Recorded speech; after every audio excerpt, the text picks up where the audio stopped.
As a reminder, commissioners, please keep your microphones on.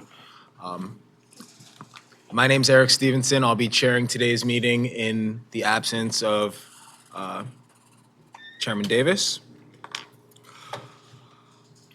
To my right is Secretary Ryer. Would you please call roll? Certainly. Robin Allen is not present. Victor Clark Jr. Present. Marcia Collins. Present. The Honorable Eric Costello is not present. Talib Horn is not present. Thomas Previs. Here. Justin Williams. Here. Eric Stevenson. Here.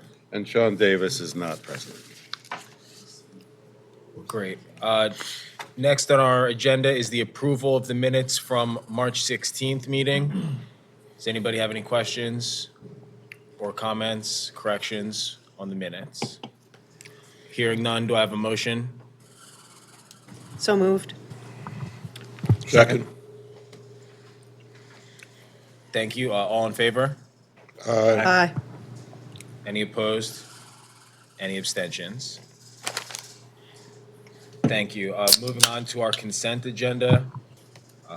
First item is the CIP transfers from the April 5th Board of Estimates meeting. Any questions? Hearing none, do I have a motion? So moved. Second. Thank you, Commissioner Clark. Commissioner Collins? All in favor? Aye. Aye. Any opposed?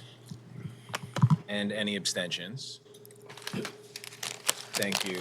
Moving on to agenda item number 4, minor subdivision, final plans, 1955 Chesapeake Avenue in the 10th District. Any questions? Hearing none, do I have a motion? So moved. Second. Thank you, Commissioner Clark, Williams. All in favor? Aye. Any opposed? Abstentions? Thank you. Consent agenda, item number 5, minor subdivision, final plans, 715 and 801 South Haven Street, Refinery Row 2 in the 1st District. Any questions? Hearing none, can I have a motion? So moved. Thank you, Commissioner Clark. Second. Thank you, Commissioner Collins. All in favor? Aye. Aye. Any opposed? Abstain, Williams. 1 abstention. Thank you. All right, that brings us to our regular agenda for today. First item on the regular agenda is the Department of Public Works 10-year solid waste management plan. Megan Ressler will present.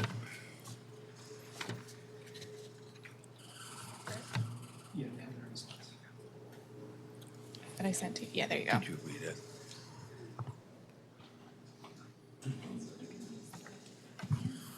Awesome. Okay. Okay. Thank you for giving us the opportunity to present the 10-year solid waste management plan. I'm Megan Ressler, and I work for DPW's Office of Waste Diversion. And I'm also here with Sophia Hossein, the Zero Waste Manager for the Office of Waste Diversion. The update of this plan has been a major team effort. The Office of Waste Diversion is leading the revision of this plan with help from multiple divisions in the Bureau of Solid Waste, the Bureau of Water and Wastewater, the Office of Sustainability, and the Departments of Health, Housing, Planning, and more. We are also working with collaborators from GeoSyntech, the Northeast Maryland Waste Disposal Authority, and Gavin, who are helping us track and incorporate input from stakeholders across the city as we update this plan. So today I will cover, we will cover the plan's background and purpose, the city's current waste infrastructure and programs, our plan of action for the planning period, community input, and then we'll have some time for your questions and comments. So the Solid Waste Management Plan, or the SWIMP, is a plan to discuss strategies to enhance solid waste programs and infrastructure within the 10-year planning period. It is a regulatory-driven plan, therefore the plan follows content and format guidelines set forth by the state of Maryland, and we will submit the plan to the Maryland Department of Environment. We're pulling from many sources to update the plan, including population estimates, historical data, tonnage reports for recycling, compost, and mixed refuse, city planning documents, public input, and regulatory guidelines. The plan's development has been broken up into 4 stages. Each stage has been accompanied by at least one public meeting. We're currently in the 100% or final draft phase, and we will have 2 public meetings to accompany this stage.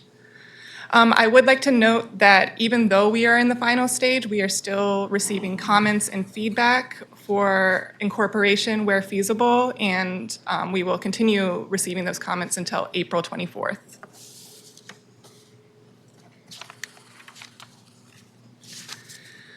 Key events in this planning process. We've had 3 meetings, public meetings so far, and we will have 2 more in the coming weeks. In May, we will submit the plan to the state. In August, the state, specifically the Maryland Department of Environment, will give us a response to the plan. In December, we will submit the plan to the mayor and city council for formal adoption. And then in January 2024, the plan will go into effect.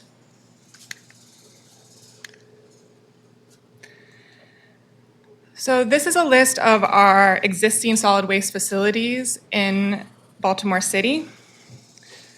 Before we start, I want to note that waste is managed by both the city and the private sector. The city manages primarily residential waste, and the private sector manages waste from the commercial, industrial, and institutional sectors. This presentation focuses mostly on waste managed by the city.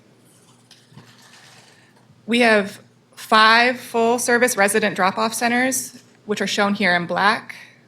We have 3 locations where only recyclables are accepted, which are shown in green on the map.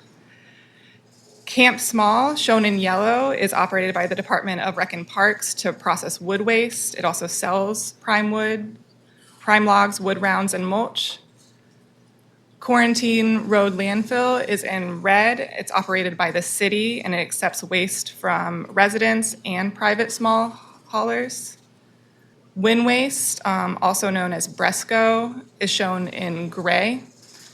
It's a private waste-to-energy facility, and it accepts waste from residential and the commercial sector. And then the Materials Recovery Facility, which is a private waste management recycling America, is the M over to the left. It's located in Elkridge, and that is where our single-stream recyclables collected curbside go to be sorted and marketed.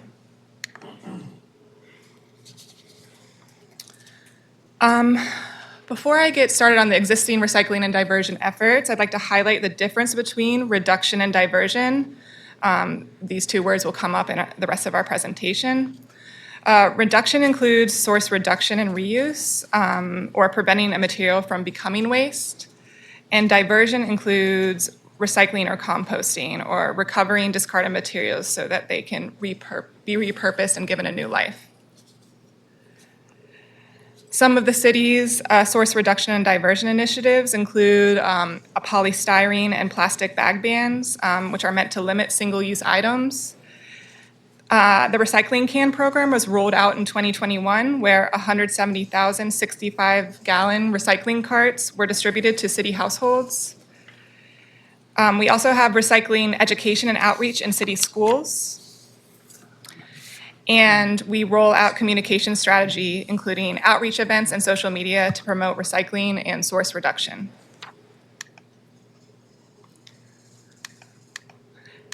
The SWIMP integrates information and long-term goals presented in other city planning documents, including the Baltimore Food Waste and Recovery Strategy, Baltimore Sustainability Plan, Less Waste Better Baltimore, Baltimore City Climate Action Plan, and the Disaster Preparedness and Planning Project.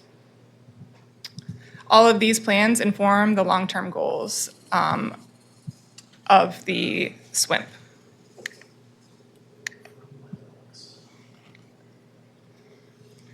The next two slides are an assessment of the city's current recycling program. This figure shows the state measured recycling rate, or MRA, in the city over the last 10 years. The MRA, which is shown by the black line in the right axis,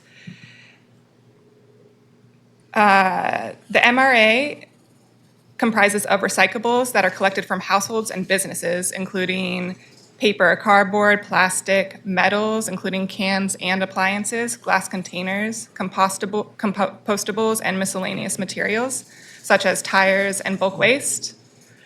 Non-MRA waste includes other waste materials such as construction and demolition debris, soil, scrap metal, sewage sludge. Is other contamination, or is it other things that are allowed to be in the recycling bin? Other things that are allowed to be recycled Okay. and included as MRA.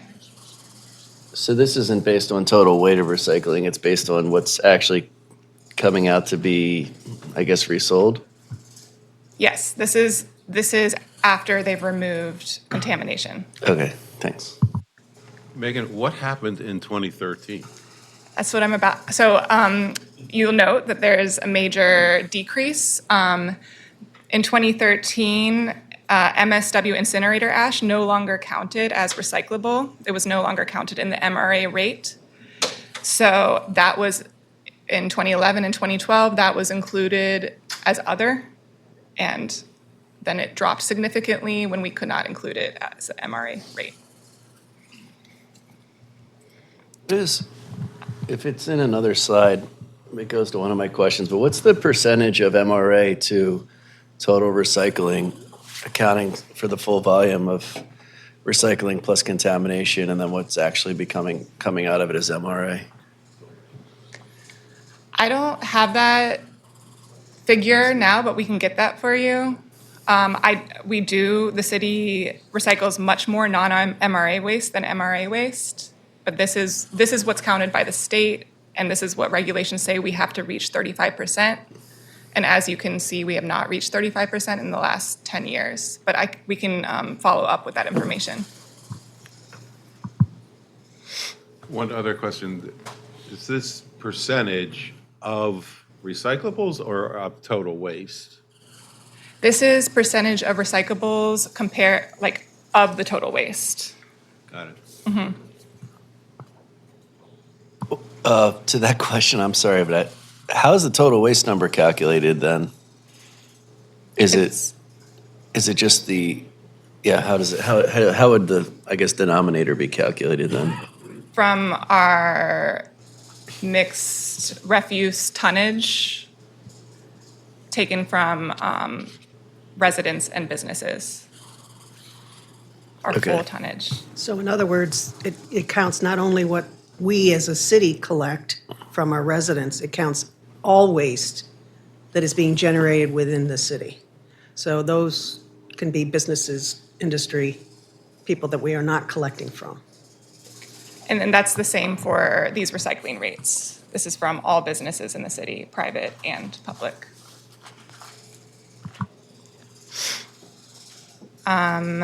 So we noticed that there was a major change after 2012. Since 2013 through 2018, there was some increases. The COVID-19 pandemic is the reason that it dropped in 2019 and 2020. And we just got our numbers from 2021, and it increased to 22%. Our goal is to accelerate this increase over the planning period.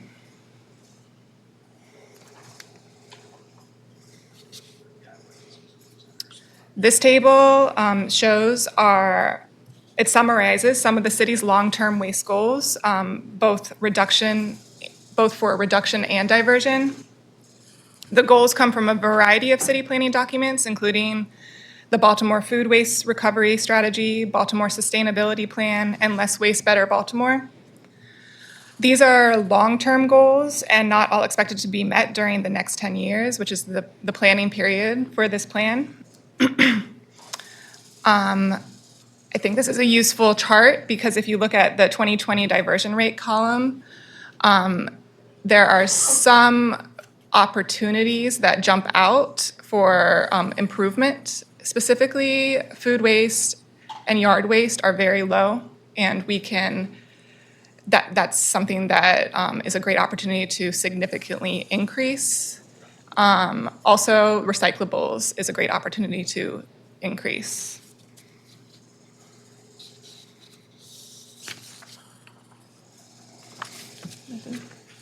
And now Sophia will present the rest.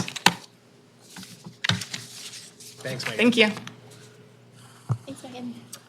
Hey, guys. I'm Sophia Hossein, Zero Waste Manager for the Office of Waste Diversion at DPW's Bureau of Solid Waste. And today I'm going to be talking about our plan of action. So as Megan mentioned, the solid waste management plan is regulated by MDE. The plan of action is really detailed in section 5 of the plan, and there's a lot more information in it than what I'm going to share with you today. So you may be able to find more answers there. Part of our plans include improving recycling, trash, and litter and illegal dumping. And there's many actions listed under all of those categories, but one of the themes that runs through it is improving education outreach opportunities and really empowering people to know what is recyclable and what is not, and also how to properly dispose of waste, especially hard to dispose of materials. So our plans of action are typically broken into 3 sections in legislative, administrative, and programmatic. So some of the actions that we have that we're going to take legislatively to improve recycling, which are modeled at the state level already, are to ban certain recyclables from disposal. This is already in place at the state level for tires and yard waste. In addition, we're looking at mandatory reporting for commercial haulers to report on the source, destination, and tonnage of materials collected and disposed of.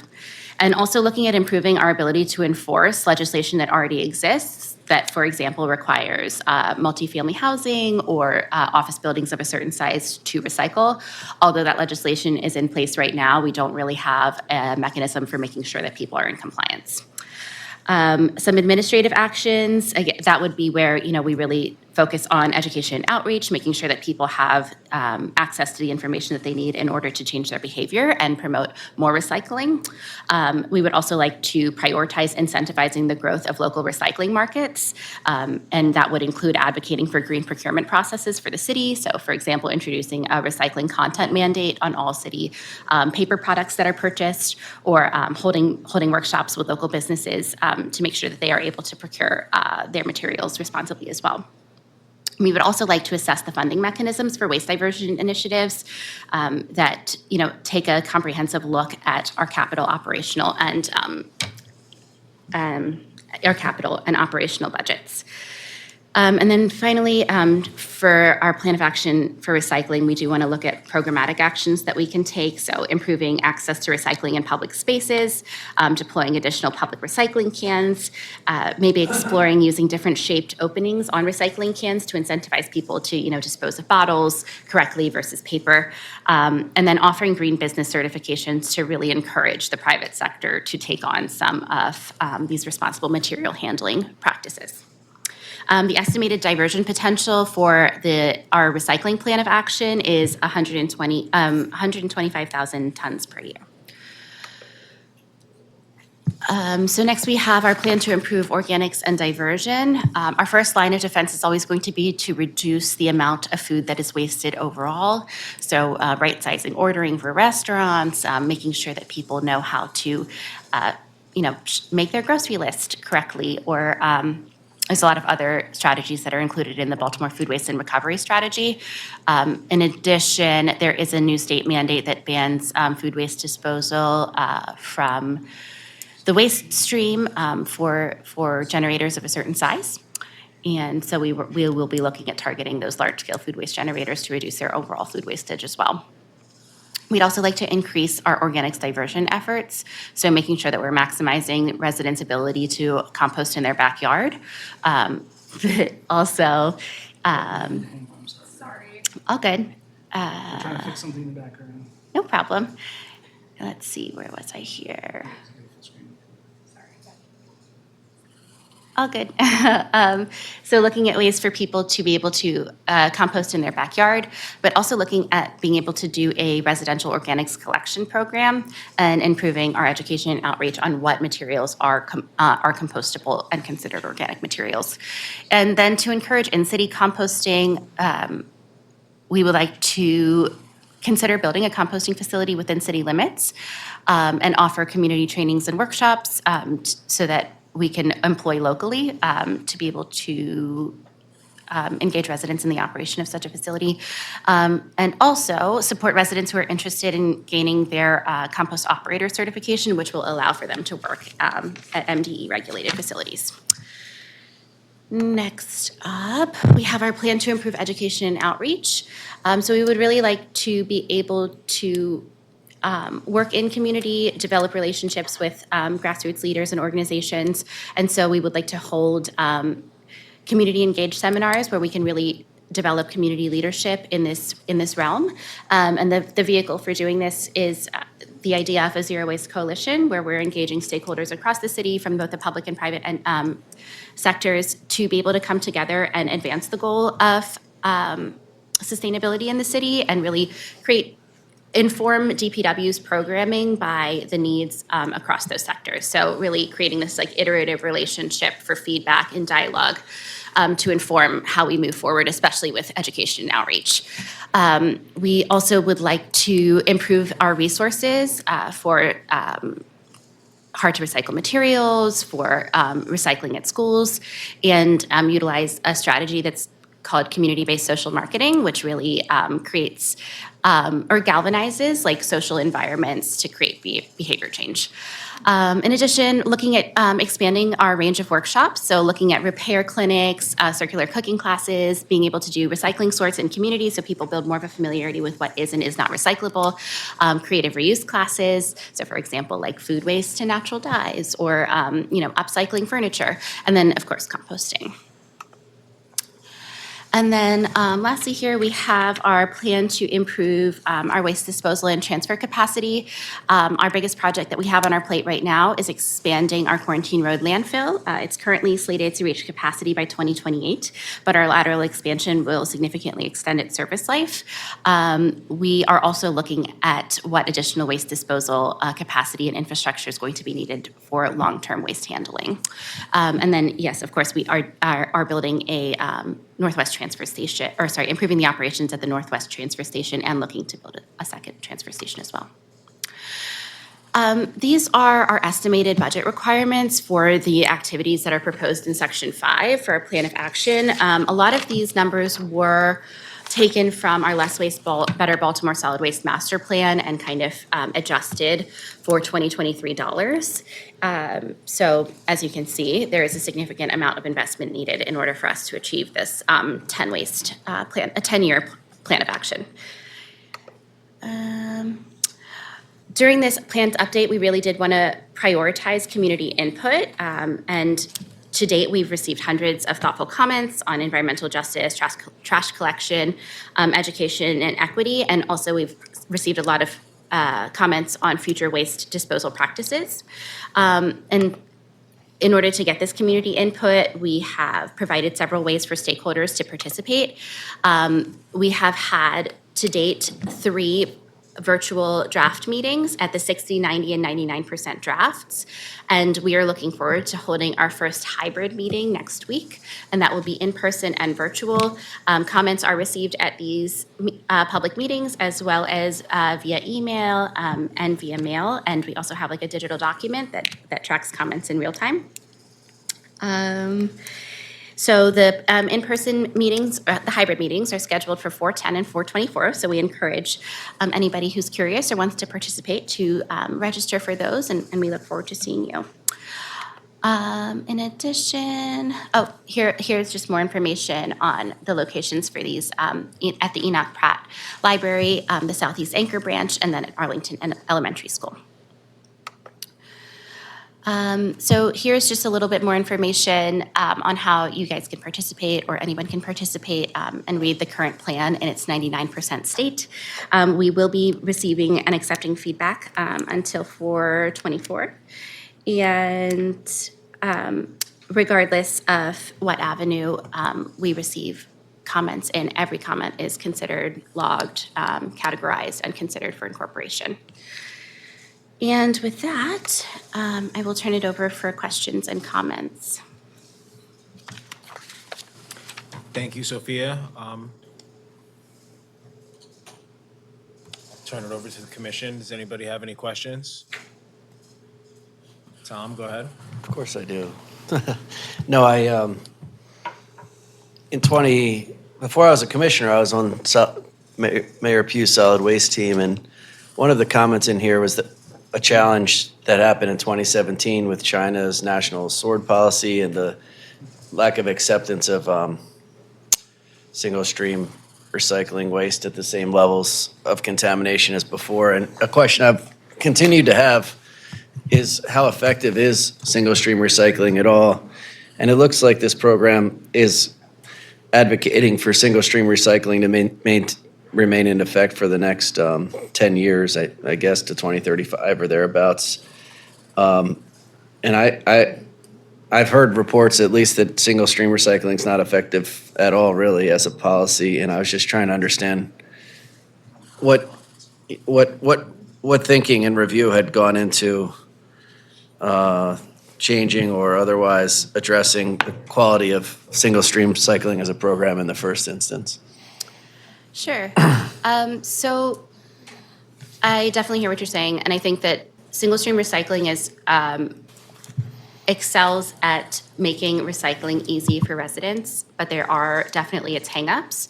One of the things that is proposed in Section 5 is a glass recycling pilot, where we do separate out glass, which is a high-value, infinitely recyclable material. Before committing to kind of, I think, a source-separated recycling model, we want to test out some of these various components to see how well we can translate single stream to dual stream recycling.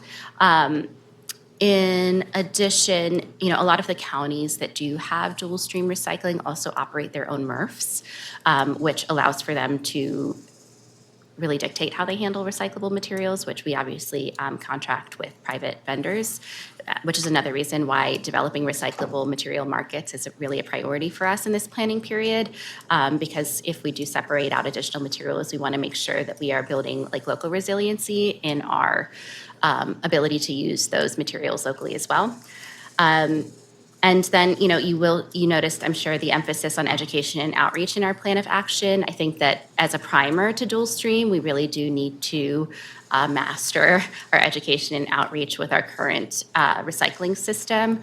But I agree that creating the highest value source separated recyclable streams does depend on even more separation and distinction than single stream allows. Has any capital expenditures been allocated or otherwise planned to move? It sounds like you were talking about its own center, to move away from contracting with a private company, or to take it in-house with the city, or to otherwise improve the quality of single stream recycling, or not have it at all, I guess. When you said that the centers the counties run, those are the separation centers? Yeah, so they're MRFs, material recycling facilities, Right. and they have been a discussion, for several years for our capital improvement projects, but there is a lot of discussion on whether or not the mini MRFs, which are what were proposed in our Less Waste, Better Baltimore Solid Waste Master Plan, are going to be the most efficient use of our funds. Obviously, a decentralized, smaller scale facilities will cost more to operate, but they will create more jobs and shorten the distances for trucks to travel. So there are, costs and benefits that need to be weighed. In addition, space is a challenge for the city. So looking at our ability to partner with surrounding counties to create a facility that might serve regional needs is something that we're discussing. It's definitely on the radar for us in terms of capital expenditures, but I think we need just to hammer down the strategy a little bit more and make sure that we are making the most advantageous investment. Okay, thanks. Can you talk a little bit, back during COVID, when the department was having all the problems with sick employees and such, you added tremendous capacity with these blue cans, and that created all these problems, particularly with the workforce. Has it impacted the rate of recycling in a measurable way yet? Yeah, we have seen an improvement in our MRA rates from the first pre-pandemic. Obviously, the pandemic numbers were really not indicative of our recycling rates, but from our pre-pandemic rate to our 2021 MRA rate is the most recent one that we have. I believe we did see a several percentage point improvement. I can't remember the number off the top of my head, so I don't want to misspeak, but yes, we are seeing a positive impact. I did want to add that one of the things that we did see as a result of having a dedicated container with a lid, we saw a drop in the contamination percentage of the recyclables we collected, and I'm sure a lot of that was just the fact that people were not putting their loose items in a plastic bag so they didn't fly all over the place. They could now put them in separated, and that's the way we want them, loose in the cans. And so that has been very good to see.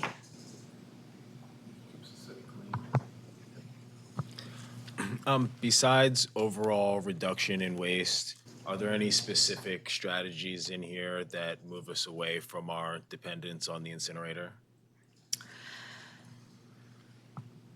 What we're looking to do with this plan of action is really maximize our diversion capacity, our diversion reduction capacity, and that will allow us to really assess what's left over, and what our true need for disposal capacity is.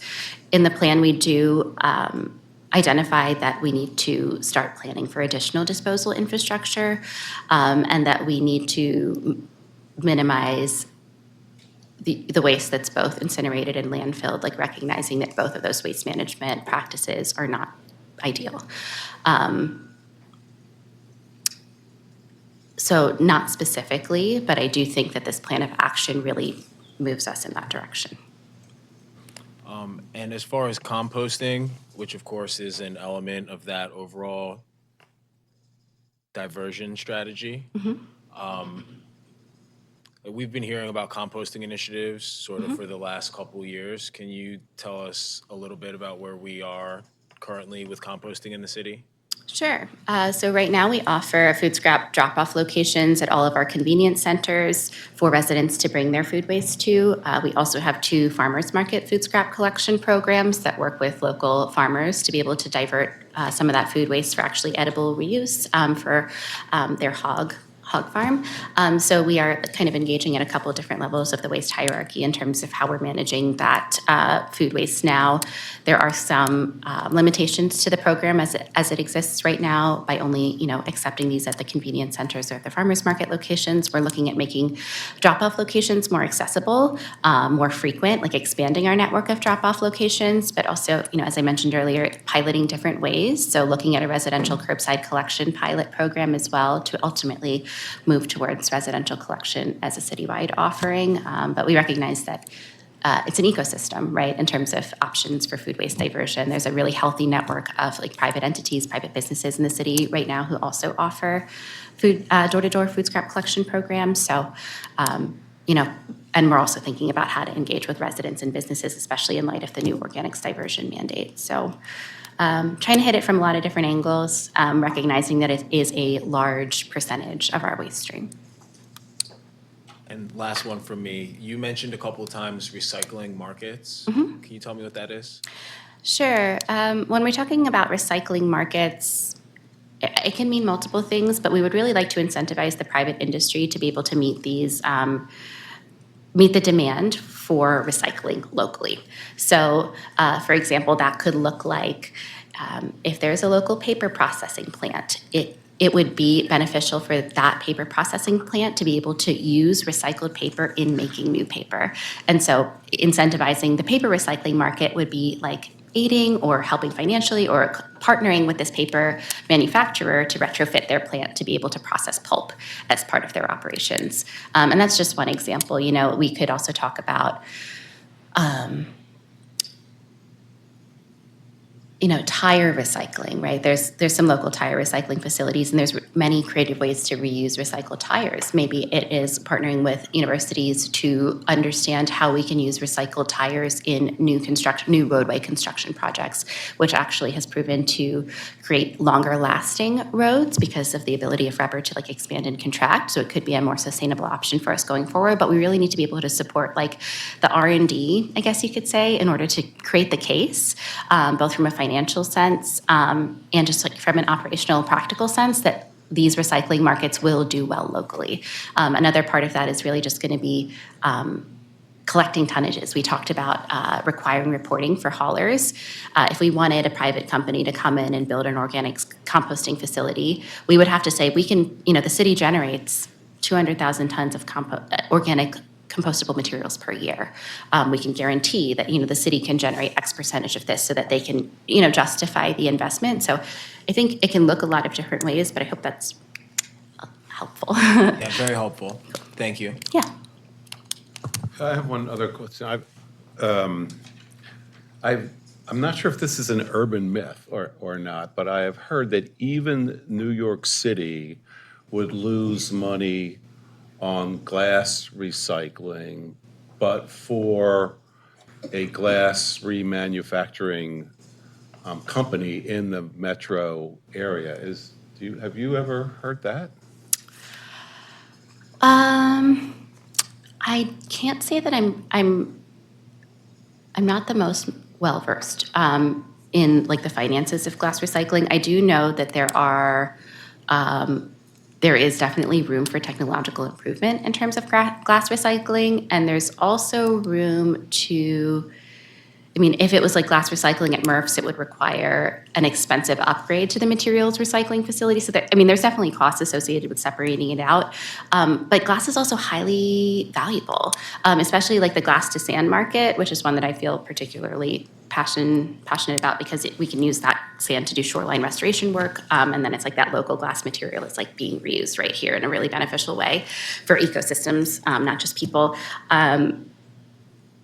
So, I think there's creative options that we haven't explored. There's a lot of ways that technology should be improved in order to reduce those costs. I think that locally, most glass is being used because it's not being separated out. When it goes through the material recycling facility, it gets crushed, and then it's not easily recyclable in that state. And so it's, I think, used as landfill cover often locally, which is obviously not the ideal use for it. So lots of room for improvement in terms of the finances. I'm not quite sure, and I don't want to misspeak. Does anyone else have any questions for Sophia? That is, on one of the charts in the report, Microphone, I'm please. sorry, in one of the charts it shows a high percentage of metals. Is that because of the fact that you're using the tonnage weight of things like refrigerators and dishwashers? Is that what pushes that number up, that percentage up? I don't know the answer to that Yeah, question. because thinking backwards as a citizen, you may have a lot of old hair dryers and other metal products in the can, and then the other is diverted to the larger sections. But it seems like the numbers are combined. Yeah, we do appliance recycling. We have a white goods program at our convenience centers, and all of like the liquid materials, like any oil or like Freon or anything that's in those is disposed of by a separate company, and then those materials are recycled. So I do know that we recycle appliances. In terms of the rest of the composition of the metal stream and what that looks like, I'm not quite sure, but I can get an answer for you and follow up. Yeah, because if that is one of the criteria to get one of the numbers down, I know scrap metal, they show a smaller percentage in the other pie chart. If you have to break it down, it's the cost of separating the two being driven up. That's the real question. Yeah, and I guess to reduce the overall volume of metals too, we did, I think this legislative season, there was a it was a right to repair law that was introduced, which would require for manufacturers to allow for refrigerator parts to be sold, like long after, they were originally manufactured, which would prevent appliances from being disposed of and enable appliances to be repaired by consumers, which right now, a lot of the times you're like, oh, we no longer make the part that you need for this expensive fridge, and then it gets thrown away. So there's other initiatives definitely that we're considering to kind of get that metal number down. I appreciate it. Thank you. Yeah. I will say, Commissioner Clark, that one of the things that, one of the bills that are going through the state right now that we're hoping carries through, and it's looking good, is a task force to look at the Maryland Recycling Act. It's been in place for a long time, and this issue about measuring everything in tons may not be as a best way to determine your success because of the way in which packaging has changed. And so we're hoping that if that act gets approved this session, that task force will look at all aspects of the MRA. Is tonnage the best way to look at it? Or is there another way in which we should be looking at recycling and the effectiveness of recycling? So that's something else that we are hoping will occur. It's already been addressed or being addressed. We hope. We hope. Okay.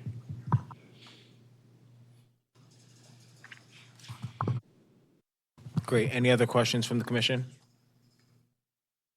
No. Thank you very much, Sophia.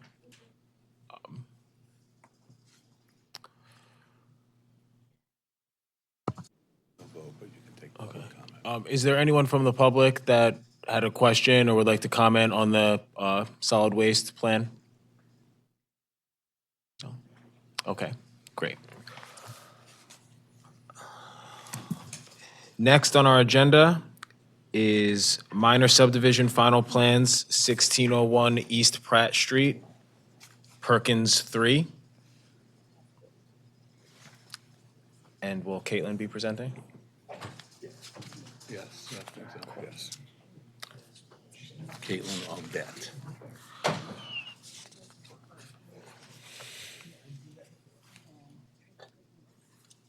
So it looks like as part of this agenda item, we've got Perkins 3 and Perkins 2 that we'll be reviewing and I guess voting on separately. Is that correct?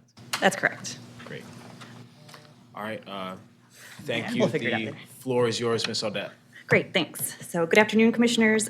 So today I have to present to you two items. The first is a minor subdivision final plans for 1601 East Pratt Street.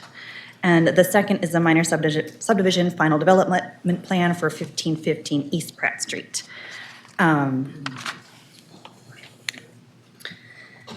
The staff is Matt DeSantis and myself. The petitioner is KCW Engineering. The owner is HABC, and this is in the downtown planning district for which I am the community planner. So as you are all aware, this project is associated with the larger Perkins Somerset Old Town redevelopment project. In July of 2018, the Housing Authority of Baltimore, along with the City of Baltimore, was awarded $30 million from HUD to implement the Perkins Somerset Old Town Transformation Plan, which includes the redevelopment of 629 public housing units, along with market rate residential development. The implementation of this plan will be a turning point for the city, as there are no redevelopments of this kind underway in Baltimore, and choice neighborhood grants have been shown to have major transformative impacts in many other cities. So I'm going to take this opportunity to give you a brief update on the overall Perkins Somerset Old Town progress. So this table shows the status of the various phases of the Perkins portion of the PSO plan. The buildings under review today are both part of Phase 3, though the subdivision for Block H was part of Phase 2. So it's a little complicated, but you can see here that there's an indicator for which ones are fully funded, and I'm going to go through a little bit more about some updates. So there have been some updates to the plan. Block I, shown here, has been removed from the plan, and the required replacement units, along with market rate units and affordable units, will now be located in the southern portion of Block D. So that is down here. The yellow portion is the replacement units, and then this gray area will be additional redevelopment. Construction work has begun on Phase 1 of the redevelopment, and infrastructure work has begun on Phase 2 of the redevelopment. So here's some photos that date from early March showing the vertical construction at Perkins Phase 1.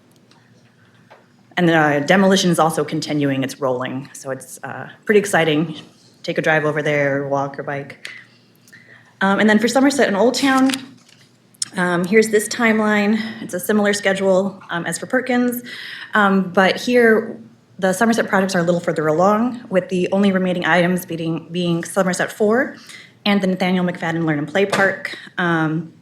Somerset 4, which is located at the northwest corner of Orleans and Central, recently announced a signed lease with a grocery store. The specific store has yet to be publicly named, but that's an exciting movement at the project. And here's some images again of the construction from early March at Somerset 2, which is the top, and Somerset 3 at the bottom. Both are set to be complete in September of this year. So today, there are two actions before the commission. The first, for 1601 East Pratt, is a request to split the property into two parcels to create Block G and F, the final development plan for Block G, and the improvement and dedication of a small strip of land along the alley. The second item is for 1515 East Pratt, and it's the review for a revised development plan for the second parcel created with the last subdivision application reviewed in July of 2022. And this is for the eastern half of Block H. So here's that same overlay with the proposed development underneath it. Here's an image of the current conditions. These date from the fall. That show the north side of Block G, looking southeast from Pratt Street. And this is, again, that current conditions from last fall, showing that view down Bond Street. So Block G is to the left, and Block H is to the right. And this is looking south on Bond. So here's the existing conditions plans for Block G. So we're going to go through 1616 first, or 1601 first, sorry, and then 1515 next, and then do the analysis. So for 1601, here's the existing conditions, and here's the proposed final plat. You can see the division of the two plots. So you have Block G, Block F to the south, and then this is a small strip of land that will be dedicated to the alley. May I ask a quick question? Sure. Is essentially what we're being asked to do here create sort of tax parcels because they basically built or will build buildings here and it was broken up in some other form or fashion before? Is that the notion? Exactly, yeah. Okay, thanks. And so here's the proposed final development plan for Block G. And the elevations for Block G. These are the west elevation at the top, that's along South Bond, and the north elevation at the bottom, which is Pratt Street. And here's kind of the interior elevations, the east elevation that faces the parking lot toward Bethel, and then the south elevation facing the interior courtyard and parking lot. And here's a rendering of that proposed development. This has been 3D'd up, and we'll get through all that too, along with a landscape plan. And then on to the next item. This is 1515 East Pratt. This is the approved subdivision that created 1515 East Pratt, but the development was not reviewed at that point. So that's what you're looking at today. The parcel's already been created and approved by Planning Commission, but you're looking at what's on top of that land. I'm sorry, why are we looking at what's on top of the land to do a minor subdivision? Because I think we always do. Yeah, development plan approval. Part of the development plan, okay. Yeah. And we're bringing this to you because it's Perkins. Minor subdivisions often are consent items, but in the past, we've set a precedent that Perkins PSO projects come to Planning Commission. Okay, just to the high intensity of interest. So this is the final development plan for 1515 East Pratt.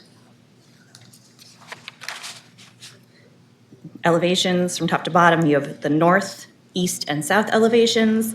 Those face the park, Bond Street, and Pratt Street.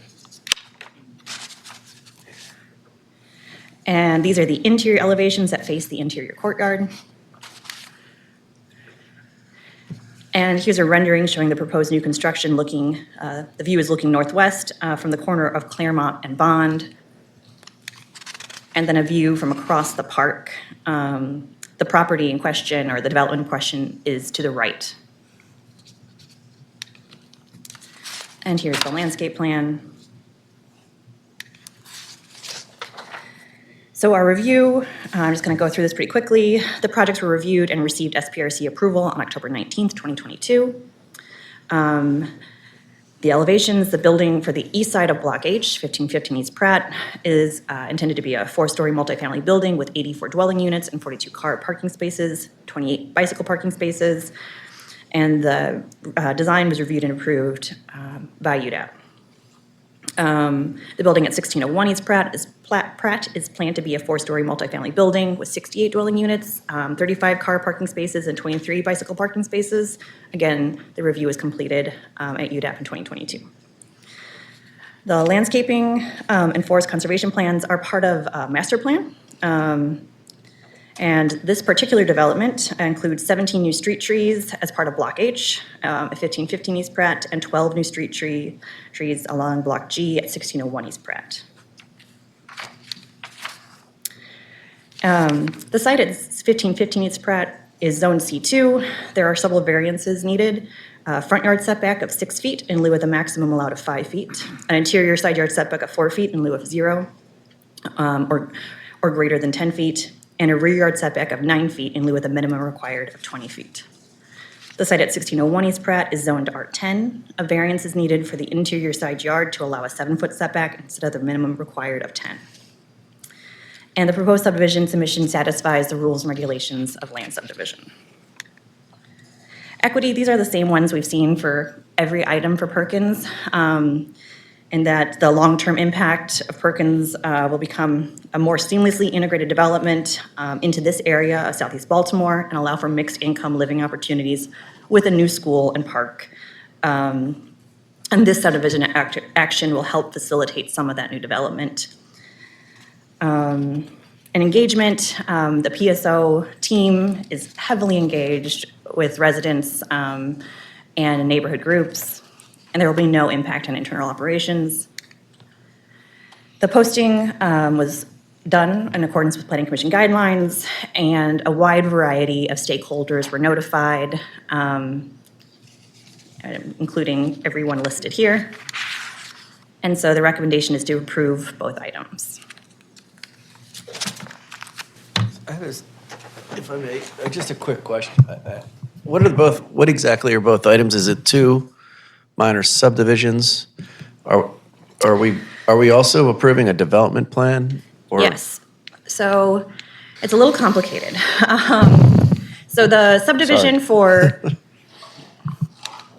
here we go. So the subdivision for Block H was approved last July, and that created all of these lots. But the development plan was not reviewed for this one as it was not ready yet at that time. So the development of the building adjacent was reviewed and approved at that time. So for this item, we're only looking at the development plan.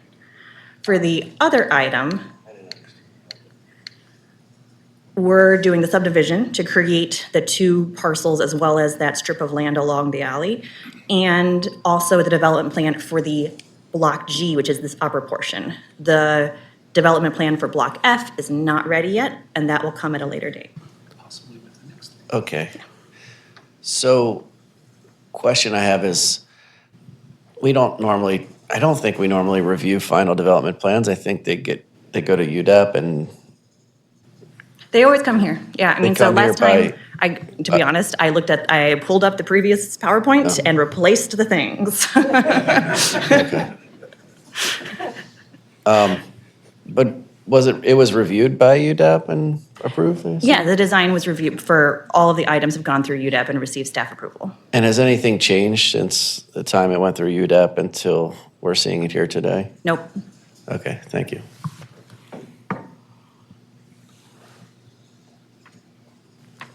Commissioner Williams, any questions? No questions, thank you. Commissioner Collins? There are two variations in lot dimensions, isn't there? The setbacks and so on, that's all part and parcel of what we're also approving, correct? No, that will be going to BMZA for variances, I believe, shortly, in like the next month. Okay, so we're not directly worried about that. Yeah, that will, it's just kind of letting you know that they are seeking these variances, we're aware of them, and we're comfortable with them. And so you kind of give your blessing to a certain extent.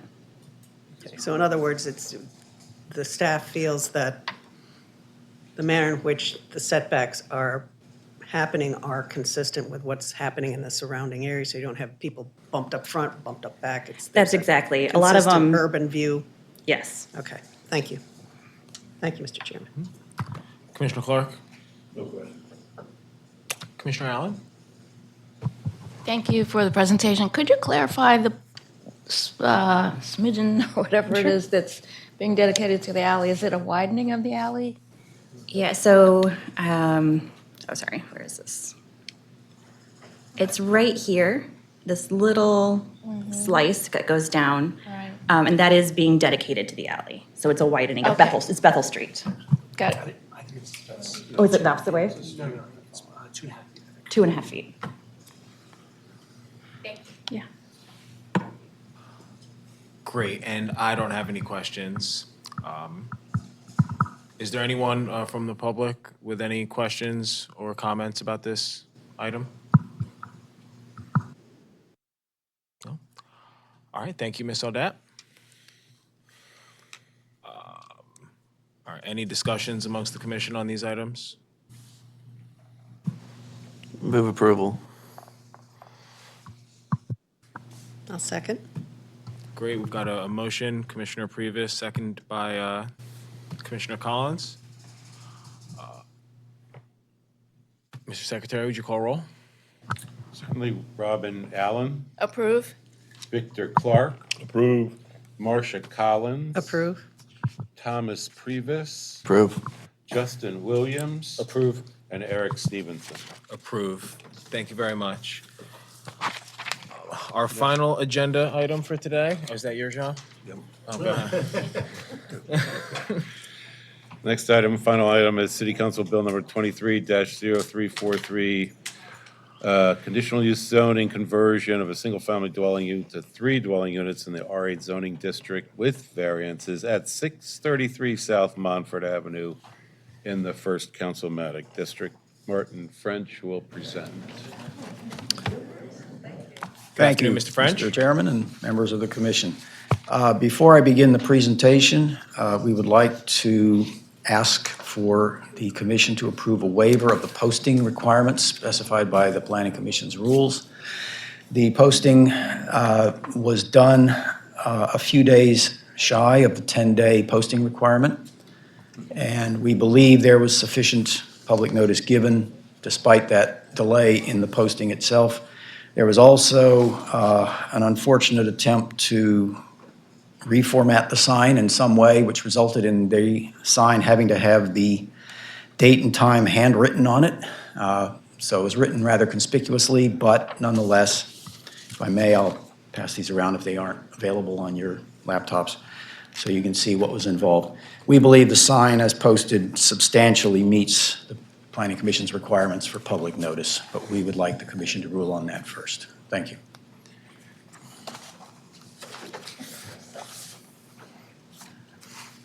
Mr. French, could you just clarify a little bit further why you feel the notice was sufficient? Was there some other notice that went out to the community? You just feel that the sign was visible enough for the time that it was there?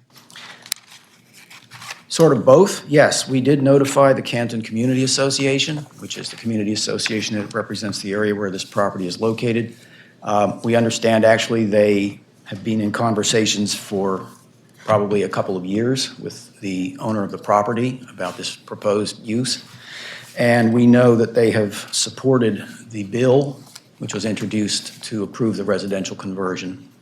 So we believe that there is substantial public notice already granted in the past, basically, that this would be coming. In fact, once we proceed, I also have something to submit to the commission, which we were given today, which is of support from certain residents in the vicinity. Thank you, Mr. French. Understood. We're also showing under posting for this item, 23 pages of Perkins home elevations. Oh, boy. Click the wrong thing, I think. Discussion amongst the I commission apologize. on the waiver request for the posting. My question is just how many days were lost? 3? Is it, maybe I missed it. 3 of 10, I believe. Basically, we believe 2 to 3 days out of the 10 days.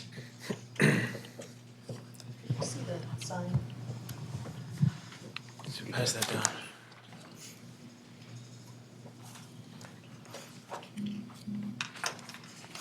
If I may ask, you said there was a slight variation in the format. Was that on the part of the party who made the sign? The We company? believe so, It yes. appeared to be so. They were sent a signed template, and it had the standard format that the planning commission uses.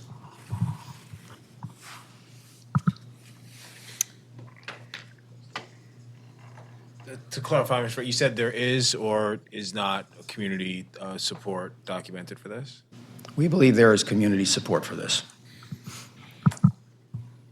Like I also recall this property from, several years ago on some public hearing agenda. property, And knowing Councilman Cohen's traditional way he handles these requests, and he generally wouldn't put the legislation forward to Mr. Priebus's chagrin, but unless he has community support before it goes forward. So I think there is, as a practical matter, plenty of community awareness of this application, and there'll be a second hearing. So I'd feel comfortable moving forward. Would you like to make a motion? Any other discussion? So I'll move to grant the waiver request of the notice requirements. Is there a second? I'll second it. All right, Mr. Chair, or Mr. Secretary. Sorry. Robin Allen, Approve. this is the waiver now. This is Yeah, District right. Clark. Approved. Marcia Collins, Approve. Tom Priebus, Approved for the reason Mr. Williams said. Justin Williams, Approve. and Eric Stevenson. Against? It passes, so we can move on. All right, thank you. The bill before you is City Council Bill 23-0343, which would authorize conditional use conversion of a single-family dwelling to 3 dwelling units in the R8 zoning district at 633 South Montford Avenue. There are variances required for approval of this conversion. The petitioner is Councilmember Cohen at the request of ADW1 LLC, which is the owner of the property. This is in the East Planning District, and the community planner is Imani Jasper. This is an overhead view of the property. This is kind of an unusual property, as you can see. From the street, it appears to be a standard Baltimore row house type of building, although it was built individually, not as part of a row, but it's functionally a row house, butt up against the properties on either side. But it also has a large L-shaped lot, and the rear of that lot is a very large open yard that separates houses on Montford Avenue, from Port Street, which is the lot to the, or the street to the right of this view. The property is a 3-story building. This property requires certain variances in order to have approval of what is proposed. And this is the staff analysis of this. The property meets the rear yard setback requirement almost, but not enough. And this is probably because of the age of the property, which probably dates originally from the 1850s. So we're dealing with as-built conditions in this situation in an historic neighborhood. There is a rear yard setback variance needed for approval of this conversion. 2 off-street parking spaces would be needed to serve the 2 additional dwelling units authorized. As you could see, if I go back to that aerial view, oops, how did it do that? Back. Go back to the overhead, please. As you can see, there is no alley or other public access to the rear yard, which obviously is large enough to provide parking spaces, but is completely unable to do so. Forward again.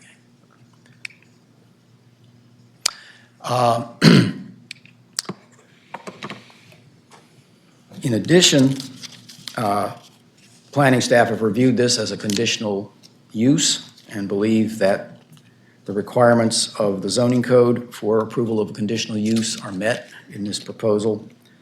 And the details of that are contained in the staff report, which I believe you have available to you.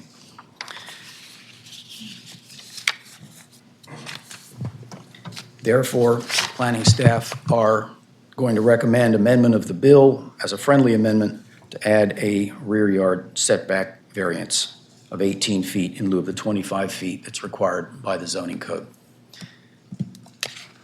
Planning staff also reviewed the equity implications of this property. This is in a part of Baltimore City which has a fairly high market value, and there would be, as far as staff can discern, no impact, positive or negative, upon that area if this would be approved. The Canton Community Association, which is the association that represents the community in this area, has been supportive of this proposal and has been meeting with the developer over the last year or so. And the residents of that area definitely have not been excluded from planning issues over the years or more recently. There would be no effect on the internal operations of this department if this bill would be approved. And planning staff notified the Canton Community Association and Councilman Cohen of the action. And as I stated, I would like to submit what was handed to me today, which is a support letter. Shall I give it to you first? Okay. I will come up just a moment.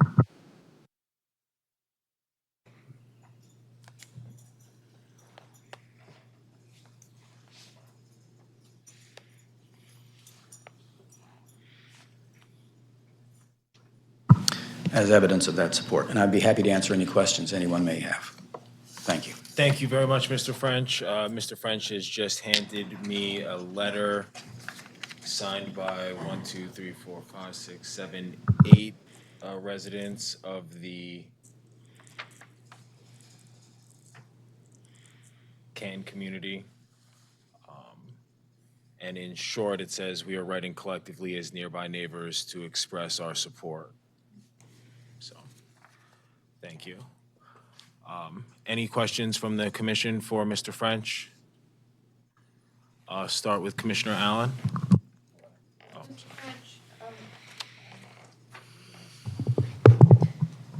I'm looking at the, I guess this is the bird's eye view map, and noticing that the parking, as it's shown on here, on the side of the street where the property is already diagonal parking, and this particular view, the parking is nearly full.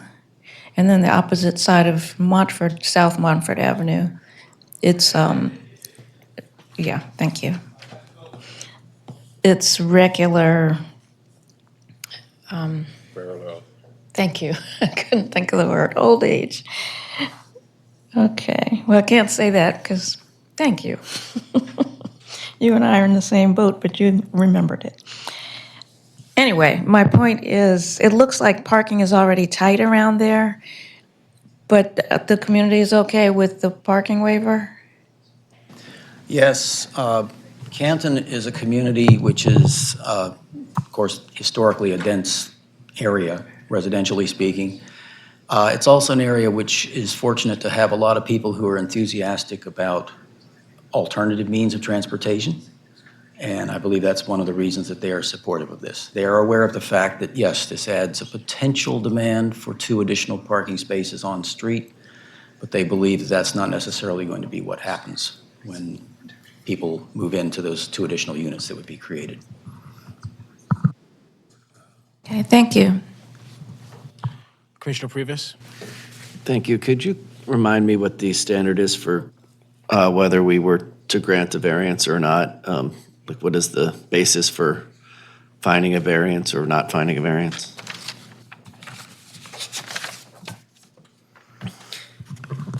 Okay. Need to get my zoning code. The zoning code, section 5-308, has the criteria for approval of variances. One of the things that has to be found right away is practical difficulty or unnecessary hardship if a variance was not granted. In this situation, the outline of the lot, as you see on this overhead view, creates an unusual situation and a practical difficulty in meeting, for example, the parking requirement. There is simply no way that this owner could provide off-street parking on this property. It's a landlocked property. Another key thing, which happens to dovetail with this particular lot, is there has to be a finding that there is a unique situation that also requires consideration of the variance. And in this situation, the unique situation is the shape of that lot. Other findings that have to be made include that there would be no detrimental effect upon neighboring properties if this variance would be approved. Again, this is an historic as-built situation, not just for this property, but for its adjoining properties and for the properties on Port Street on the other side of the yard. So for all those reasons, we believe that the variance is justifiable. And believe me, that will be heard in detail at the City Council hearing on this bill, should the Planning Commission make a recommendation on this bill. Anything else? If I may, just if that kind of analysis, when we need a variance, could just be copied and pasted into the report, I think it would be helpful so that we have I think we need that piece if we were to adopt the report. I mean, just for future reference. I believe, Unless it's in there and I'm missing it. yeah, on the second page of the report, excuse me, get the right page here. 1, 2, 3, 4. On the 4th page of the report, I apologize. Near the top, there is a long paragraph, and I do apologize that maybe it shouldn't be in paragraph form if you prefer it in bullet form the next time. But nonetheless, this paragraph summarizes each of the points that are required to be found in order for a variance to be approvable. I see that you have the facts there. I guess I just didn't know that those were tying to each of the standards. So I'm just for helpful purposes. If you say, yeah, this is the standard and this is the fact that meets it, it might make it clear. But thank you. No, it's good work. I just trying to get all the ducks in a row. That's all. Thank you. Appreciate it. No problem. Deputy Mayor? No, well, it's one question about the notice, is reading the letter. I thought it was from the CCA, but it's not. So how does planning, like staff, notify the Canton Community Association? We send an email, which we have a record of in the file, if you want to Does look that at go it. out, I guess, whenever the agenda goes out at the same time? Yes. No further questions. Commissioner Collins? No questions, thank you. Commissioner Clark? No, I'm good. Actually, I have one question. The floor plan in the WIC site just shows demolition plans. Do you have, I guess, the plans for post-demolition? There's no enlargement intended for this building. Basically, it's a reuse of the interior spaces. So that's what you're looking at. Yeah, there's no reason to, if there was an enlargement being planned and it required a different variance, then we'd have to bring that in as part of the report. Mr. French, could you return to the slide with the variances that are requested?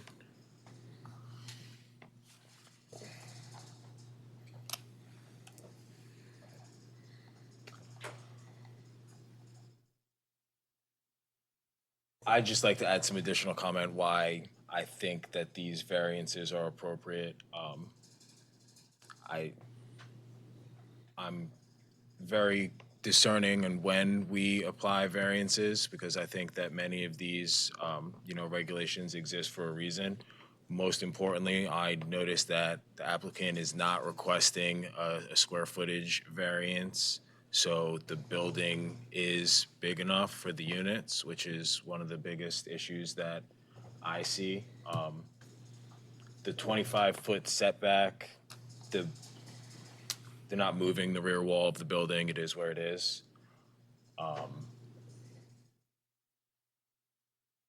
Lot depth is the same, and the off-street parking you touched on. So thank you for your analysis of those. One, just additional comment on the equity analysis that you offered. You had said that it didn't have any effect, good or bad. I would counter that creating housing units in an affluent area with very low vacancy could have a positive equity impact. So we should consider that as well. I don't have any further questions. Is there anyone in the public that would like to speak on this issue? No. Cool. Any discussion amongst the commission? I don't love that. You've heard me preach about conditional use, but then when it does get approved, we have an approval of 5 variances, which to me also is sort of has the potential to be a political decision. I just think the system is not functional, but I also would be, it can't be taken out on individuals, and I'd be willing to approve recognizing the system's dysfunctional. To clarify, there's effectively 2 variances, right? Yeah, there's one that was already in the bill, and then there's one that we are recommending, which was not in the bill. And as I say, Parking in the rear yard. the parking was in the bill, and the rear yard variance was not, which is probably an oversight on the part of the people who are asking for the bill to be drafted. Understood. Commissioner Previs, I think I share a lot of your frustration. I also agree with you that it's not an issue to be taken out right here today. I move approval. Do we have a second? Second. Mr. Secretary? Robin Allen, Approve. Victor Clark, Approved. Marcia Collins, Approve. Thomas Previs, Approve. Justin Williams, Approve. and Eric Stevenson. Approve. Thank you all. Thank you all. That concludes our business for today, and we'll see you in 3 weeks.